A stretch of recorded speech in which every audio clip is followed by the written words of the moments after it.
There are people who dream of becoming millionaires. They dream of having the perfect body. They imagine writing a best-selling book, building a company, changing the world. In their minds, they live extraordinary lives. But when the alarm rings at 5 a.m., they hit snooze. When the moment comes to study, they scroll. When they have a chance to take a small step toward their dream, they tell themselves.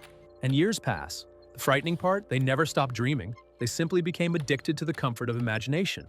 Psychologists have found something fascinating. Your brain can sometimes reward you just for imagining success. You visualize the applause, the money, the transformation, the recognition, and your brain gives you a small taste of the reward before you've earned it. The dream feels good. The work feels painful. So many people become collectors of dreams instead of builders of reality. They watch motivation videos, they buy courses, they plan the perfect routine. They write 10-year goals, but they avoid the only thing that turns fantasy into truth: doing the uncomfortable work repeatedly.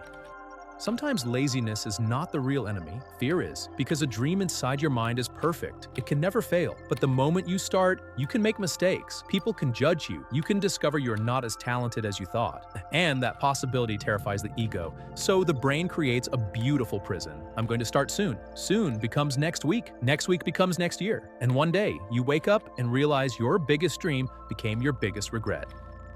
The people who achieve incredible things are not always the most motivated. They are the ones who learn to act before they feel ready. They understand a brutal truth. Motivation comes after movement, not before. You don't become confident and then take action. You take action, and confidence slowly follows. The writer becomes a writer by writing. The athlete becomes an athlete by training. The entrepreneur becomes an entrepreneur by creating. Small actions, repeated daily, build an identity that dreams alone never can.